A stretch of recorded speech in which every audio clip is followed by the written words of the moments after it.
At Molineux, it finished contentious VAR decisions 2, shots on target 0. So this review is going to have 2 parts, essentially. The VAR bit, and then a little bit on our own inadequacies. Glenn, would you like to start with VAR, maybe? No. Oh, if I have to. I mean... Calm down, yeah. Have you calmed down? Oh, Jesus. I think we all felt the same as you on Saturday at 5 o'clock. It was just so annoying. I'm more, to be honest, I'm more interested in the other part of the show, which is our complete inadequacy. But as with the Leicester game, you've asked me the VAR question, so yeah, I'll get to talk about it. Well, I mean, I was appealing for a penalty. You know, in the bit of time between Fernandes going over and Manning sticking the ball in the net, I was appealing for a penalty, because the way I saw it in that instant was the Wolves player sticking his leg out and Fernandes going over it. So I was appealing for a penalty. Manning lashes it in the net, and you're all off celebrating a goal, and it's no problem. Again, it was one of those things, when it went to VAR, my initial thought was, surely to God, they're not going to give us a penalty, you know, as the balls ended up in the net. That was initially what I thought. And then I thought, oh my God, they're actually going to review that challenge by Fernandes. You know, I mean, the key is, and I covered it on Match of the Day, the key is that you're not supposed to review it unless it's obvious. That's the thing. And you could look at that challenge and say, Semedo brought Fernandes down. It's therefore, you know, a foul in Saints' favour. You could look at it and say, Semedo's tried to get himself in the way and Fernandes has run through him. You know, that's the way all Wolves fans are seeing it, which is just complete BS as far as I'm concerned. Yeah. The referee hasn't given it. Why VAR, with its alleged high bar and don't re-referee and only get involved if it's obvious, why VAR see fit to review that is beyond me. But the utter shambles is that the referee has gone over and agreed that he's made a clear and obvious error and has decided to disallow it. And it's just complete bull. It really is. I'd like to think I'd be saying this if the whole thing had been switched around and it had happened at the other end as well. You know, we talked a couple of weeks ago about the Bednarek last man foul against Leicester. So you know, I think we're fairly even-handed with it. But the way that VAR was applied to that was ridiculous on Saturday. And there you go. Especially when you look at the Wolves' second goal, which had 2 fouls that were equally as bad, probably worse. Especially the one by Dawson on Cameron Archer, because he's basically grabbed his shirt and thrown him to the ground. And it's almost like VAR got a message at half time that said, "Oh, don't re-referee the game. You can't do that. That's horrendous." And they decided not to bother with the second goal. So it's just a shambles. But that's kind of all I want to really say about it. The first goal might have changed, you know, the course of the game. We were already 1-0 down, of course, through garbage defending. The second goal ultimately, yes, it killed the game, but the game was dead anyway. We wouldn't have scored if we played all night. And if that hadn't been given, if that second goal had been disallowed, we still would have lost 1-0 because we had no clue how to put the Wolves' defence under pressure. So the second goal in isolation, yes, it's another wrong decision in my view, but it certainly hasn't made as big a difference as the first one. But when you look at the two incidents in conjunction, it's just absolutely absurd. There you go. I feel like we're going to get it off our chest and then we can kind of move on. Steve, it's a really, it's a good point by Glenn and everybody actually. Why are they intervening? There's this clear and obvious thing. The bar was supposed to be high this year, but it's just not what we're seeing. If anybody watched that game yesterday, it doesn't matter which team you support, it was just ludicrous. Yeah, and ultimately the problem here is that any foul is subjective by its very nature. Like you put every single one of those select list referees into a booth and give them a a series of 10 fouls that are kind of on the sort of anywhere on the scale of 40% of foul all the way up to about 95%, you will not get a consensus on what is and what isn't a foul. And that's ultimately the problem, that Chris Kavanagh, the VAR, has seen something in that incident where he's decided that actually, yes, the referee has definitely missed something here, even though the referee's looking right at it. The referee's got a great view of the incident in real time, and for once, unlike the second goal, he's actually looking at the incident. The second one, God knows what he's looking at, but I mean, I could see, because my seat was right on the halfway, and I could see, right, looking directly at the referee when the first foul went in, and then you obviously had the second one immediately afterwards. The ref genuinely is looking around like this, with like sort of saying, "What the hell's going on here? I've not seen anything." And he seems to be looking for one of his assistants to help him out, and they've offered nothing. But even then, that's the sort of scenario where the guy in the booth at Stockley Park is supposed to help you out here. I mean, because he's missed something, and I mean, it's one of those fouls that 90% of the time gets given, and you're just looking at it and think, well, hang on, they've done two in the space of about a second and a half there, and yet somehow they've decided, oh no, this is all fine. Both of them are absolutely fine.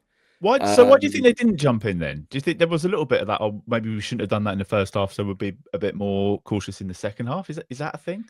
I don't think it is. I don't know. I mean, I don't know whether there is kind of a I don't know whether there's any sort of discussion or analysis of referees' performance at half time. I'd be quite surprised if they did, because it could be quite off-putting. So I don't know whether they would have a discussion and review talking points at half time, because you don't have that much time. No, because if you got one wrong, the temptation would be to even it up in the second half. Yeah, exactly.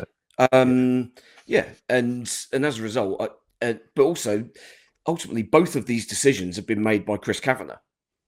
He's the guy that's not sent the ref to the screen in the second half, when it was just clearly just such an obvious one, and he can't hide behind phases of play.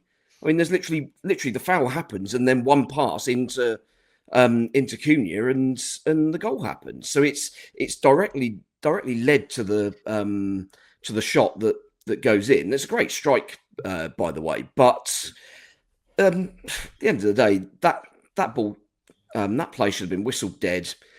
At the first instance, the referee should have had a word from his assistant on our side, the far side, as the cameras looked at it, because he had a clear view of it, would have been looking directly at the play. The referee was turning around, and God knows what the hell he was looking at, but he didn't see either foul, I don't think. And yeah, he just looked completely confused and befuddled by the whole thing. So that's a scenario where he just needs to be helped out, and he's been given nothing by his assistant. He's been given nothing by the guy whose literally one job is to help the on-field referee out with stuff like this. So yeah, disappointing. Alfie, you obviously have the luxury of talking to other journalists and other press and ex-players. What was the feeling like when those decisions were made yesterday, where you were? Yeah, well, I mean, I think apart from a couple of Wolves fans on Twitter this morning, I think basically everybody agrees that they were the wrong decision. And Wolves, ironically, were the only 1 out of 20 clubs to vote to scrap VAR a year ago or 2 years ago, whenever it was. And I've always been on the side that I think offsides are great, because offsides are objective. You're either on or you're off, and rarely do they get them wrong. So I'm happy for offsides to be in, but I think it raises the question of what's the point of VAR, really, because you're going to make mistakes anyway. But we don't need to get into that because it is boring.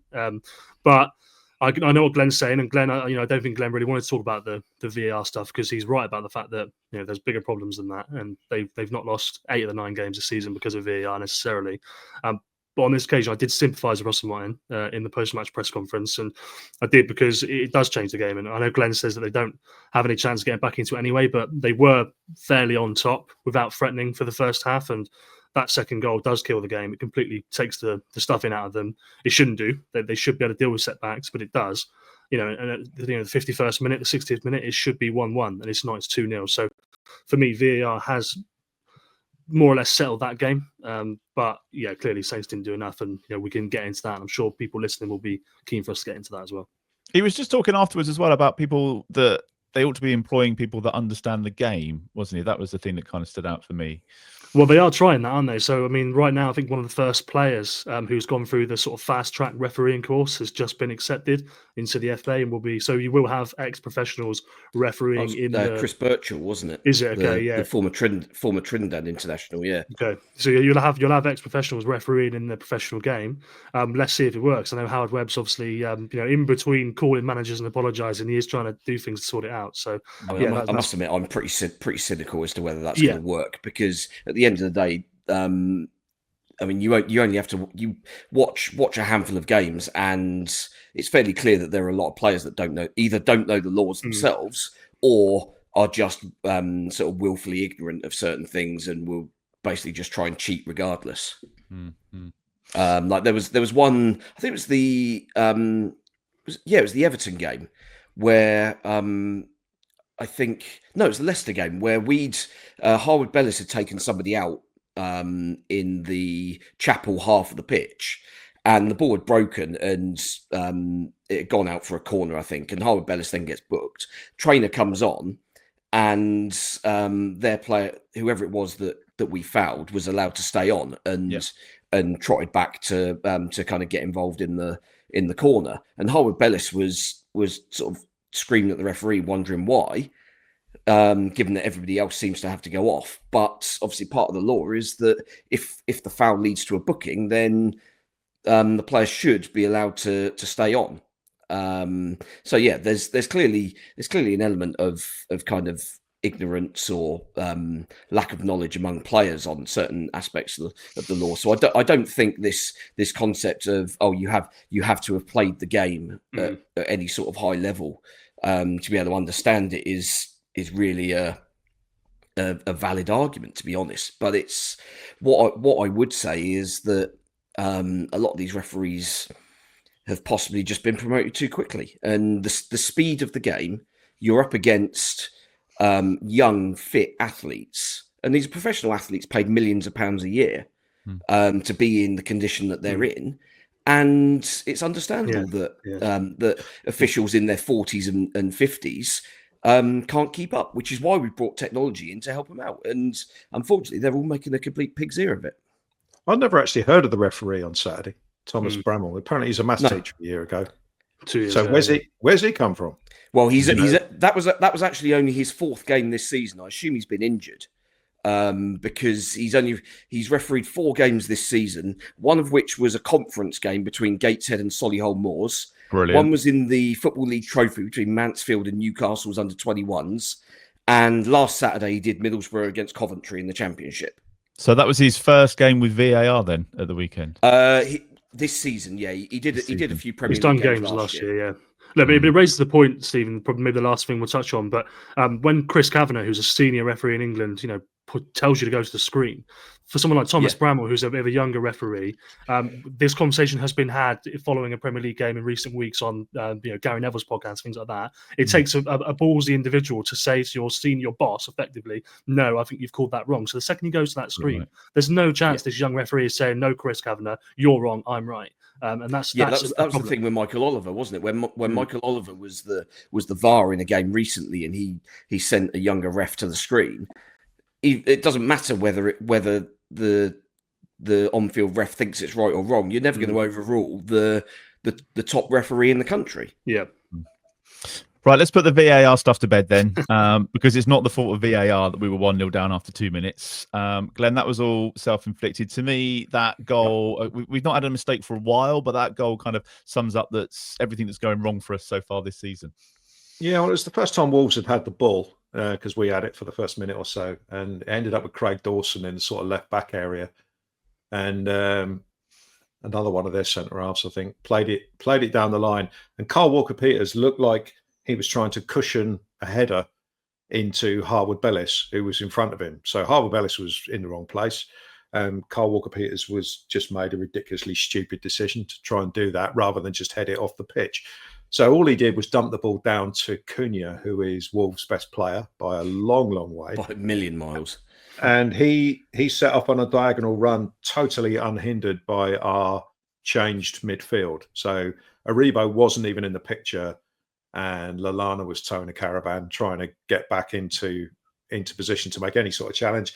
And that's what happens in the Premier League against really good players. They don't mess up, and he waited the pass. It's brilliant move by him. Waited the pass, and Sarabia came off the wing, one touch, and scored. And it was very, very easy. But when you think about it, what did Cunha have to do to get into that area where he could play a pass to score a goal? Absolutely nothing. All he had to do was travel with the ball.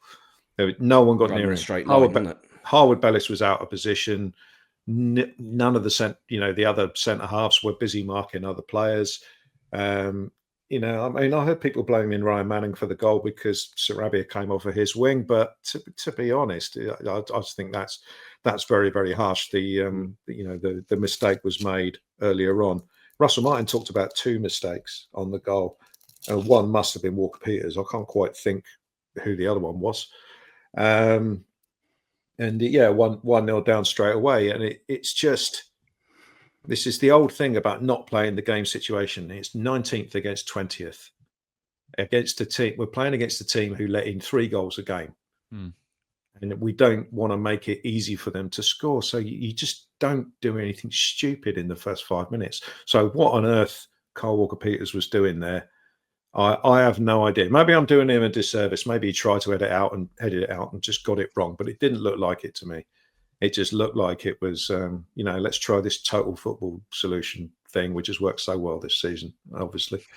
And we're 1-0 down as a result of it. And that's just, in a game of this importance, it's just ridiculous decision to make. If we win this game, having won against Everton, then people think we've actually got a chance. But this is like Bournemouth, and this is like Leicester. After a bit of encouragement, we've just taken a massive step backwards. And we talked about one win has to lead to 2, and confidence and performances need to improve and all that sort of stuff.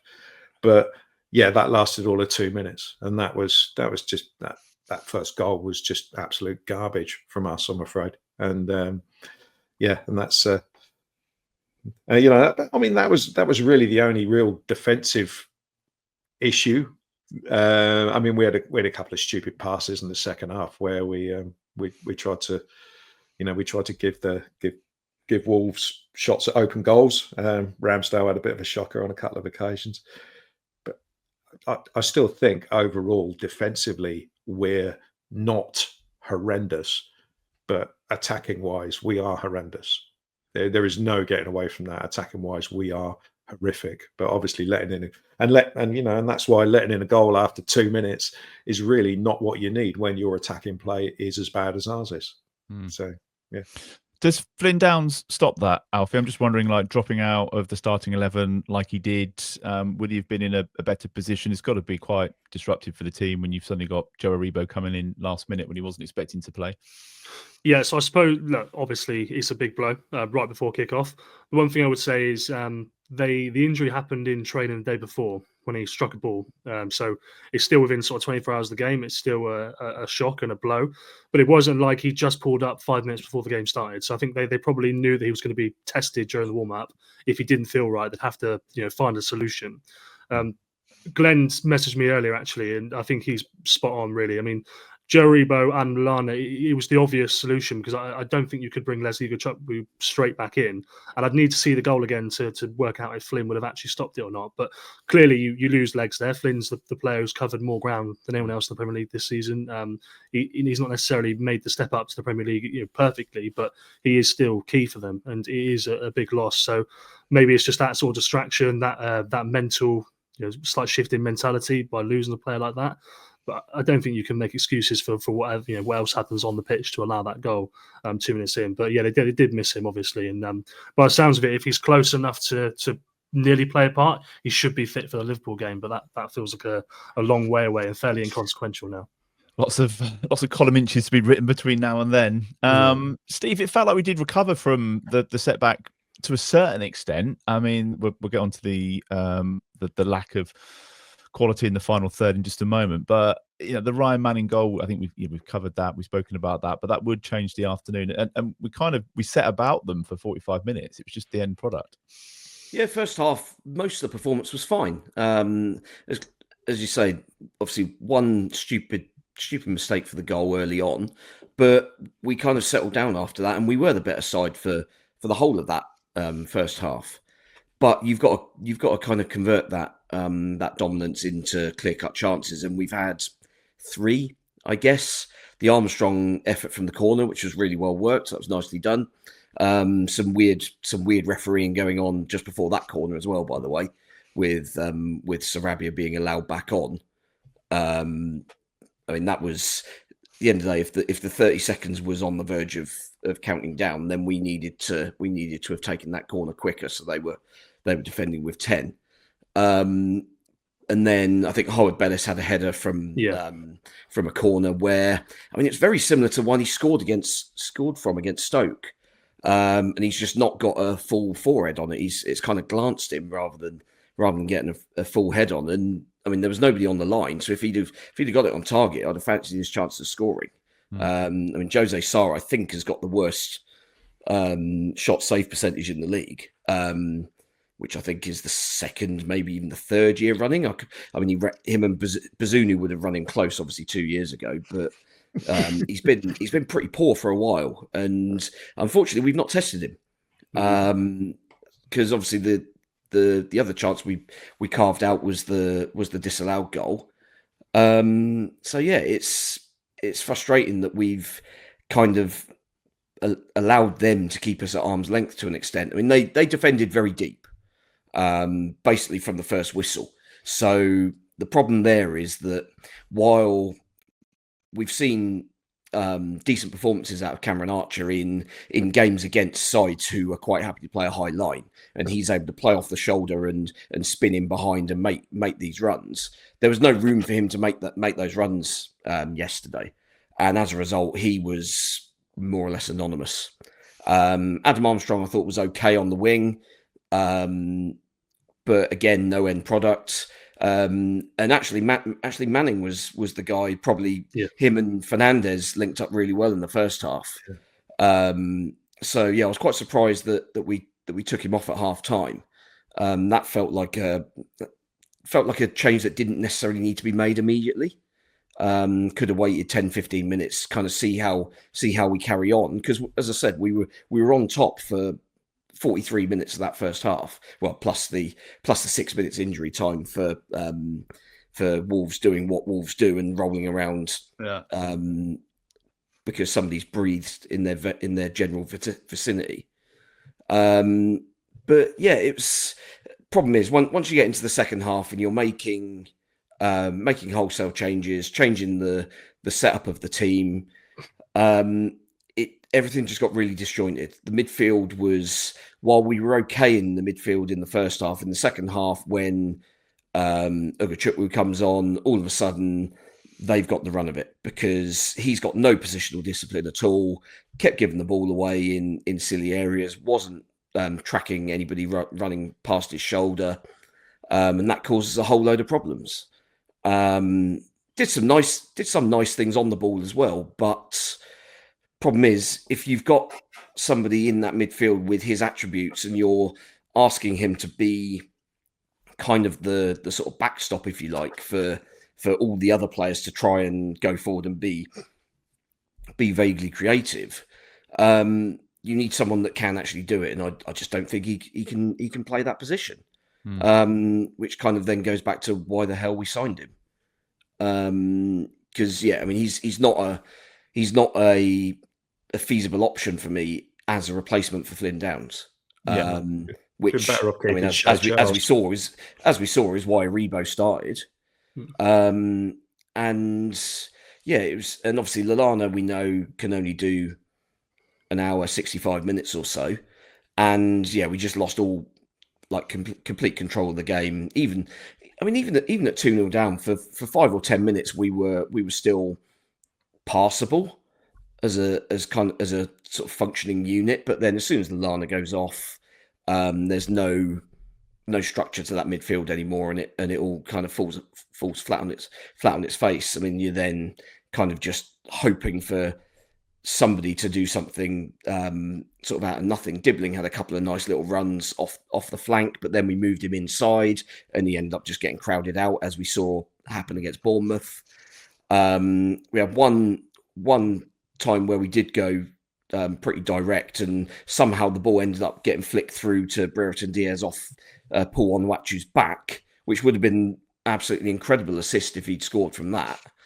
But other than that, we've barely laid a glove on them second half. I mean, I think we possibly had 2 shots, both of which would have been from distance. Dibbling's one which curled sort of over the angle and post and bar, and Sugawara had one from pretty tight angle, which always felt pretty optimistic. So yeah, it was just disappointing how we kind of let that second goal go to our heads, both in terms of the players on the field and management in terms of feeling the desperate need to change something, when actually if we'd just tweak something ever so slightly, you didn't need to kind of rip everything up and throw something else together and hope that something sticks. What it needed was just a kind of sort of cute change of personnel in certain areas, just to bring slightly different characteristics. So maybe Dibbling for Lallana, and Onwuachu for Archer, and all of a sudden that, I think you keep the shape the same. So you're still posing problems in wide areas for Wolves, but because they're defending so deep, you needed that kind of back to goal focus, which, I mean, as we know, Archer doesn't give us. So that was kind of the disappointing thing for me, really. It was the lack of end product again, Alfie. We find ourselves talking about this every week, really, don't we? Even when we won, we were still talking about the lack of end product. We have plenty of the ball, but it's just we don't know what to do with it. Yeah, there's clearly a disconnect between the attacking players and what Russell Martin wants from his attacking players, in my opinion, just based on talking to him after the game and some of the things he said. And obviously, let's set aside the fact that the attackers probably aren't good enough, full stop, because that is a big problem. But the aim isn't to get to the final third and then never shoot. But Steve made a good point about when Lallana came off on the 60th minute. If you look at the 15 minutes after that, Saints had about 84% of the pure possession of the ball, the time the ball was actually in play, 2 goals down. But at no point in that 15 minutes did anybody feel they were knocking on the door, or they were trying things, or they were pushing their luck. And I think when we talk about Russell Martin's style, the playing out from the back, for me, and certainly for him, is probably a bigger positive than it is a negative, because they've ironed out costly errors and they get to the opposition third constantly. All right, there's an argument about the fact that maybe the opposition defence is set up slightly better because they've had more time to prepare, the number of passes it took the progression to happen, but they can counter quickly, and they showed that against Everton. And if you're in the final third, ultimately one bit of quality means a goal, potentially. The number one problem is the quality. Number two, maybe they don't shoot enough. And I think the average distances of shots on goal for Saints compared to the rest of the league show that, clearly they do try and not walk it in, but they're playing it up to the point where they can't anymore. But I remember Jamie Carragher a couple of weeks ago did an analysis of Brentford on Monday Night Football, and they take every chance one step closer. They play every one extra pass, and they score loads of goals. So I don't think that's necessarily a huge problem, although it probably is number 2. Problem number 3 for me is that there's nobody in the final third who can actually dominate an opponent.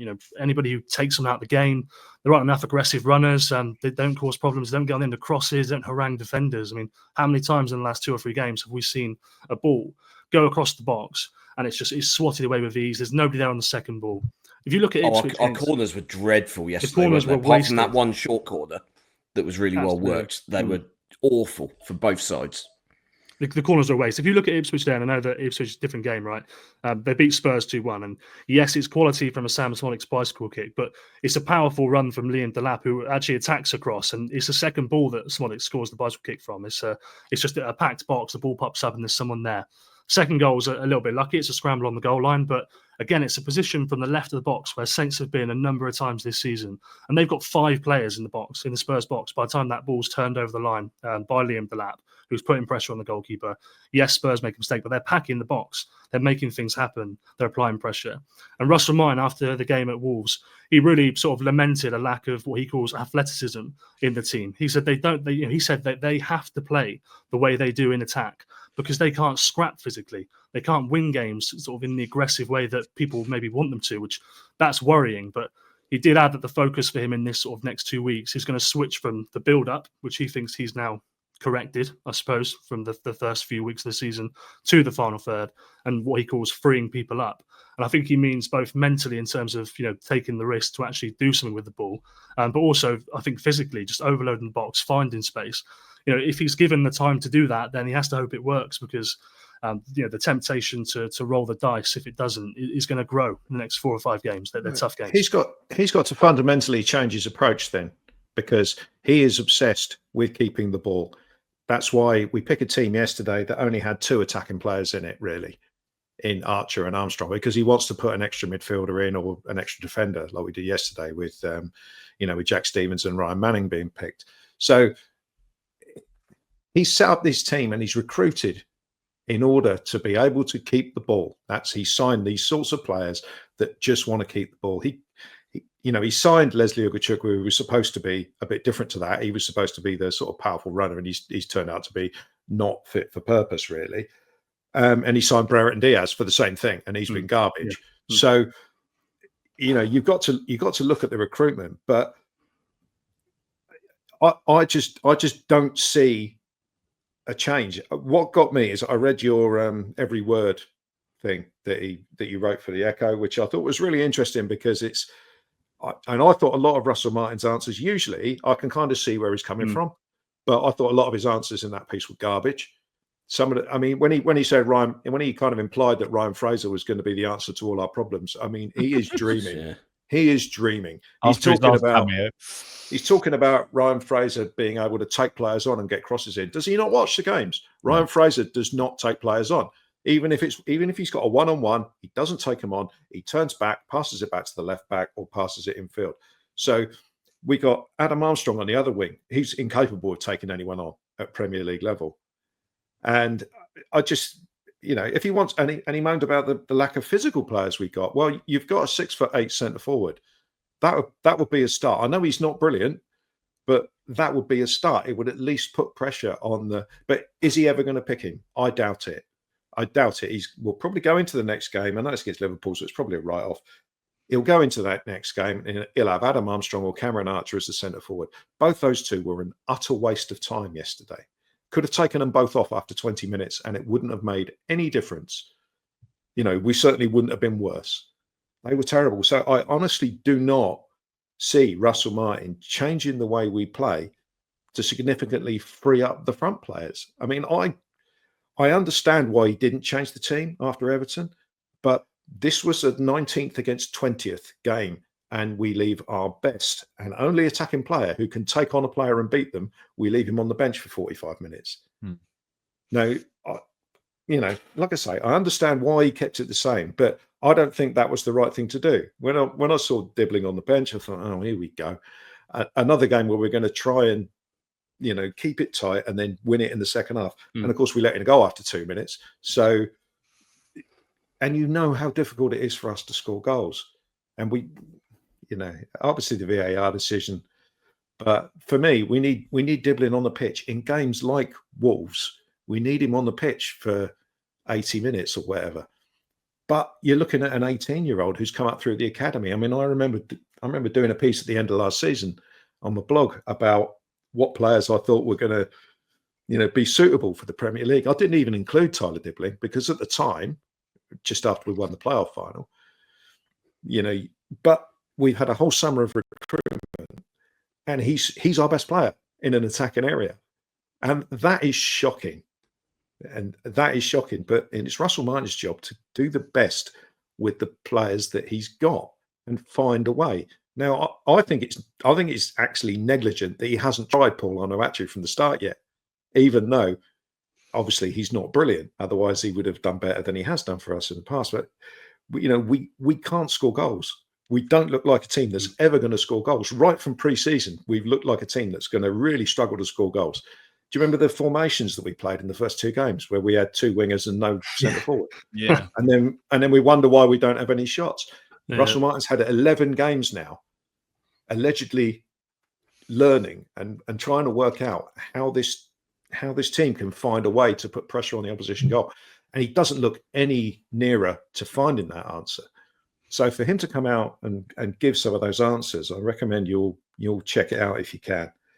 I just find it bewildering. It's a guy who kind of says he sort of recognizes what needs to be done, but he's got the power to actually try something and try and make a difference. But he just doesn't do it, and it's just beginning to do my head in that he doesn't seem to realize. I mean, I'm going off on one now. So, no, but is it not though? And I know we talked about this a couple of weeks ago, didn't we? Is it not that he's protecting him and his brand of football, and that's the way he plays, and he knows that he's going to be out of a job probably whenever we can afford it or whenever we can find someone else. Right. So, yeah. So you're saying is he in career mode? Is he doing a Vincent Kompany and he's playing? He thinks he's going to fail upwards. Because we'll get relegated. We'll be stuck with players we don't want, and him and the rest of his coaching staff will go off and get a job somewhere else, and they'll start from scratch and build. In terms of results, he didn't do particularly well at Swansea. And we took him on because we thought in the Championship with a better set of players, his style of play will work. So maybe he's thinking that he's going to do a Vincent Kompany, and there'll be another club nearer the top of the league or abroad even that might think he's the guy for them because with the players they've got. I mean, that's basically what we did with him when we took him on. And at Championship level, it's fine, but Premier League teams know how to play against this style of football. We're not the same as Manchester City, obviously, but they play this style where they keep possession. And teams know how to set up against it. They set up deep and then they try and hit them on the break. The difference is Manchester City, obviously, when they're not all injured, have got fantastic players. So when they make a mistake, they've got Rodri to clear up. We've got Joe Aribo. It's just, and it's the same old thing that the style we are trying to play will not work with inferior players. No. So you have to try something different. And it just seems to me like we're going to just bang our heads against this particular wall and until your head falls off. That's why I'm not looking forward to going to the Liverpool game. And Steve, I'd be interested to get your thoughts on this because we're just going round and round in circles. We don't have the quality. Scousers, though, isn't it? To play. If we don't have the quality to play the way he wants to play, he still has the support of the owners. Because we're told that maybe they can't afford to get rid of him. There isn't anybody else. They're cautious of ripping everything up and starting again. So what gives? Because at the moment we're on track to get 12 points. We're a third of the way through the season, 4 points. We're not even going to get anywhere near where we were last time we went down. So we finish bottom, we get relegated. Few of the players stick around. We've still got in. We've got a good chance of winning the Championship or going back up again. And we find ourselves in that same situation. We're just going round and round in circles. So to me, something has to give. Well, I mean, 12 points would kind of be almost be looked upon as a result right now because that would be better than Derby. That would be better than Derby, wouldn't it? Yeah, that's the first pick. But I mean, kind of pick up on just to pick up on one thing Glen said about sort of Russell Martin. Sort of seems like through things he said after games, you kind of think that he's learning certain things about certain players and about the team and how to tackle things at this level. But it was obviously interesting 4 or 5 games ago where Pep Guardiola said afterwards that after beating us 1-0, he's kind of ruffled our hair and said, I'll learn a lot from Russell Martin and how Southampton have approached it. And yeah, he has. They've lost every game since. It's been absolutely extraordinary. It's the only thing that's made me smile this weekend. But no, I do think, certainly going into a game against a side like Liverpool where, I mean, they've had their own upheaval in the summer and everyone was kind of questioning, how do you follow on from Jurgen Klopp, who achieved so much with that squad? Is it going to be another David Moyes following Alex Ferguson scenario? And actually, no, Arne Slot's going to win the league for Liverpool, because he's actually made them slightly more pragmatic than. I mean, Klopp was obviously very much sort of high intensity, and we're gonna sort of just steamroller teams right from the word go. Whereas Arne Slot is much more pragmatic and much more, I think, kind of sensible, really, because they've got to compete on so many fronts. You can't throw that amount of energy into 60 games in a season when you are competing on that many levels. And as a result, he's got 14 wins out of 16 in all competitions, which is frankly extraordinary, given that they've basically signed nobody. But if we pull the trigger and change our manager, though, we're not going to get someone decent like that come in, are we? No, of course we're not. And that seems to be the problem that everybody keeps coming back to. Who is going to come in? And I kind of, whenever anybody asks me that question, I say, well, that's not my job. It's not my job to find someone to replace him. The work will be going on, and they will know. There are people that are paid a lot of money to find a decent manager, and they should be doing that. But if essentially what they're saying is that he's staying around for a bit. So it's almost like they're chucking the towel in. Well, I mean, the thing is, we've sat here every Sunday night this season and gone over a lot of games where we felt that we should have had a result, and the performances have generally been up to scratch, other than a moment or a 5-minute spell where we've completely kind of shit the bed. And so there has been kind of grains of kind of promise shooting through at various points. And we thought we'd kind of got over the line last week against Everton, weirdly in a game where we didn't play particularly well. Probably could easily have lost that game very comfortably. Yeah.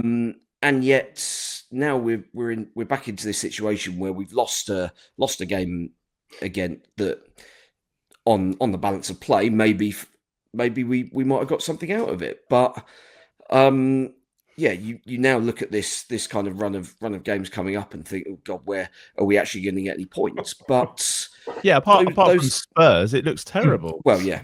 I mean, Spurs. I mean, Brighton are capable of not turning up on any given day. But it's I mean, you do wonder at what point does kind of. I mean, the fan base has generally been pretty supportive. More or less throughout games this season. There's probably only been a couple where there's been sort of severe dissent. Bournemouth being prime example. Leicester last 5 minutes or so. But you do kind of wonder where kind of everybody's line of patience is. But I do think that the owners are mindful of what they did 2 years ago. They sacked Ralph Hasenhüttl without any plan in place. Well, they had a plan; it just wasn't a very good one. Well, no. I mean, if anybody says that they had Nathan Jones lined up to go, well, Rasmus Ankerson will tell you that. Yeah, Rasmus Ankerson had his data. I mean, he had the high ball wins, aggressive football, long ball, which is the Brentford model, what Rasmus Ankerson helped build, and he had Nathan Jones lined up. That was the plan. It just didn't work. It was a bad plan. I frankly find that very hard to believe. I would call Rasmus Ankerson a liar at that point. Well, how long was it between Ralph being sacked and Nathan Jones hired? Because wasn't he in the stands 3 days later? I can't remember. I was out of the country, so missed the entirety of his reign. To a certain extent, though, Steve, are we not at the point where it cannot get any worse anyway? I'm looking at the table and going, well, what's the worst? Someone else comes in and we get relegated. Well, that's the way we're heading anyway. We're going to be down by Christmas. So it is, but then you also, I think they're also kind of mindful that clubs, when you go down, you do end up having this reset period of right. Okay, well, at best we're going to be a yo-yo side now. So actually, who do you take a pragmatic approach and say, well, actually, the best guy to get us back up at the start of next season, given how, I mean, you look at the Championship this season, it doesn't look anywhere near as strong as it was for us last year. And you're kind of looking at it and think, well, who is best placed to get us back up next season, if not the guy that did it last year when it was much harder? And then get rid of him before we start the season in the Premier League. Well, I mean, that would be an option. I mean, I think it would be a terrible PR move, but if it worked, then yeah, in hindsight, you'd be getting pats on the back. It's similar to when obviously when they binned off Nigel Adkins, having been kind of recruiting Mauricio Pochettino for the previous 3 weeks on the sly. Everyone had a pop at the club, and it was all an absolute outrage at the time. And then, I mean, barely 3 months later, nobody's really talking about Nigel Adkins anymore. Because actually it's all turned out for the best. But I mean, obviously the two situations aren't really comparable, because we weren't even in the bottom three at that point. But yeah, I mean, you can kind of make the ruthless decision, but you've got to have an idea of who you want. And I mean, unless they've got a list of overseas managers who would fancy a crack at the Premier League, even with such slim chances of survival, because ultimately you take the Vincent Kompany approach again, and that coach coming in is looking at, well, okay, if I can at least improve this team, even if we accept it's already a foregone conclusion that we're going down, if I can improve them, then I've shown that I can work at this level, and then my career prospects are a lot greater. So yeah, I mean that may be an angle that they're looking at, but I mean, let's be honest, it's financially it's an expensive business changing manager at this level. Which is a point that Alfie's made a couple of times. Alfie, just wrap us up on this. I guess by sticking with him, are they essentially then looking at improving the squad in January if he gets that far? Is that what they're saying? Is that how they're going to try and?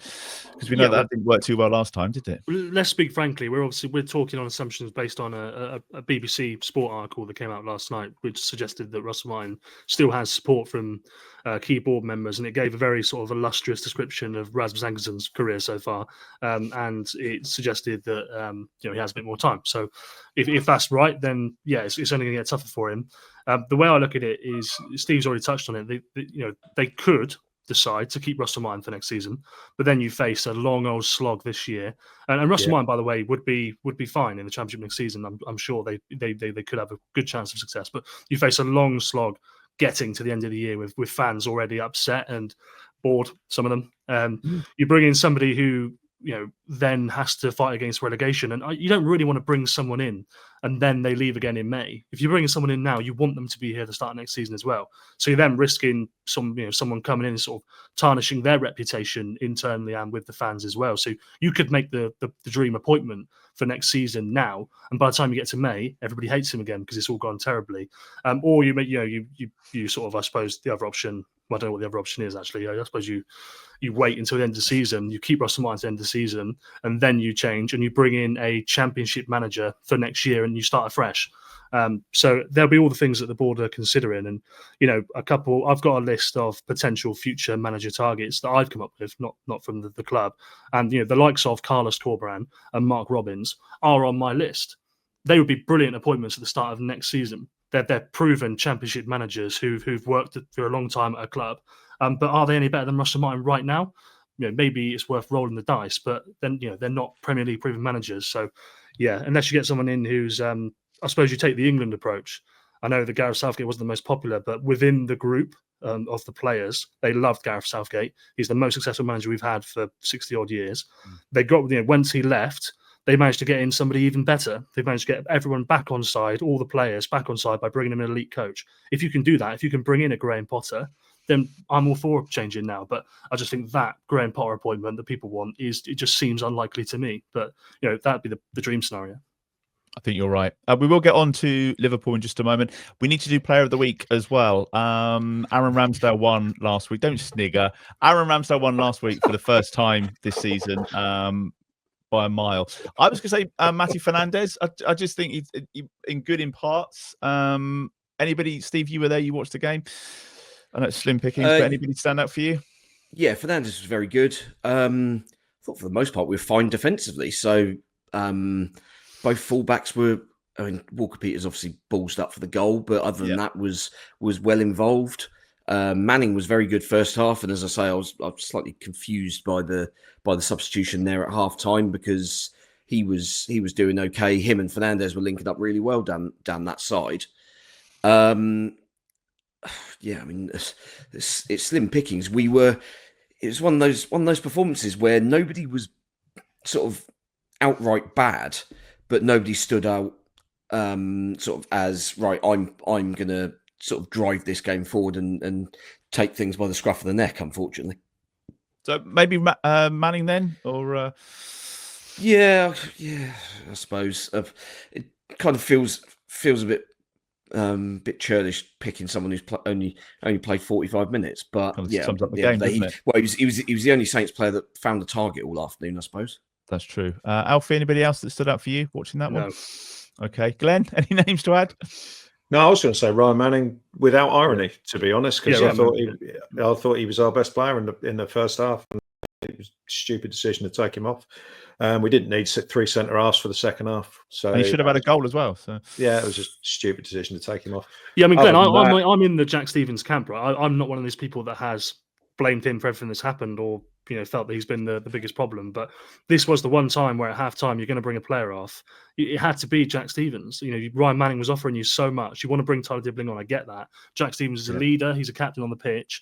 But you didn't need him in that game. You needed Ryan Manning, a bit more dynamism down the left. So I thought that was a poor decision. I agree with you, Glenn.